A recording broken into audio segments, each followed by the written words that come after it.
Sementara itu pemirsa PT KAI Daop 6 Yogyakarta Solo menyediakan layanan bagi penumpang KA jarak jauh yang masih wajib untuk melampirkan surat keterangan bebas COVID-19 atau rapid test dengan harga yang terjangkau. Pelaksanaan rapid test ini akan dibuka pelayanannya mulai pukul 7 hingga pukul 19.00. Dan untuk membahasnya kami saat ini sudah tersambung dengan manajer Humas PT KAI Daop 6 Yogyakarta ada Pak Eko Budianto. Selamat siang Pak Eko. Selamat siang Mas Novel juga pemirsa Metro TV dimanapun berada. Terima kasih sudah bergabung dengan kami, Pak Eko. Yang ingin pertama kali saya tanyakan adalah sebenarnya bagaimana prosedur calon penumpang ini untuk bisa melakukan tes dan berapa harganya, Pak? Jadi untuk penumpang yang kami fasilitasi untuk melakukan rapid test adalah penumpang kereta api yang sudah bertiket atau memiliki kode booking. Adapun untuk letak tempat untuk rapid test tadi ada di stasiun besar Yogyakarta atau Tugu, kemudian di stasiun Solo Balapan. Tarifnya juga terjangkau, jadi hanya 85.000. Ini khusus untuk penumpang kereta api jarak jauh. Demikian. Baik, lalu apa yang akan dilakukan atau bagaimana penanganannya untuk para penumpang yang mungkin nanti saat pelaksanaannya ini akan ditemukan hasil yang reaktif, Pak? Kami bekerjasama dengan PT RNI ya.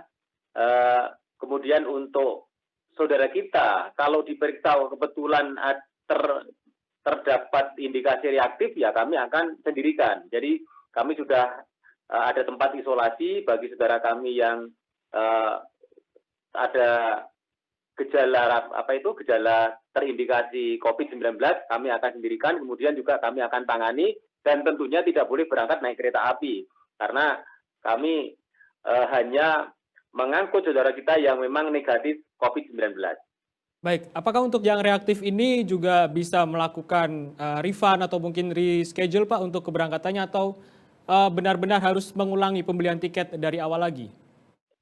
Untuk saudara kita yang positif atau reaktif terhadap COVID-19 ini, tentunya tiket akan kami kembalikan 75%. Dan harapan kami kepada saudara kita yang melakukan rapid test itu, kalau bisa jangan sampai dadaan. Jadi kami bisa melakukan cek COVID-19 ini dengan sempurna, kemudian juga waktunya tidak terburu-buru, artinya jangan sampai ketinggalan kereta begitu. Pak, lalu untuk hasil tes ini, apakah nanti juga akan berpengaruh terhadap penumpang-penumpang dengan jarak lokal, Pak, atau ini hanya dilakukan untuk jarak jauh dan menengah saja? Untuk sementara kami hanya melayani saudara kita yang akan menggunakan KA jarak jauh. Kemudian untuk KA lokal ini kami sudah melakukan prosedur tersendiri, terutama ketika masuk harus cuci tangan, kemudian membawa hand sanitizer, mengenakan lengan panjang dan masker. Kemudian ketika masuk di melakukan boarding, ini kita ukur suhu tubuhnya dengan kalau suhu tubuhnya lebih dari 37,3, tentunya tiket akan kami kembalikan sepenuhnya begitu. Baik, baik. Pak Eko, kita beralih ke persiapan menjelang Hari Raya Idul Adha. Apakah sudah ada peningkatan, Pak, untuk jumlah penumpang di Daop 6 sampai saat ini?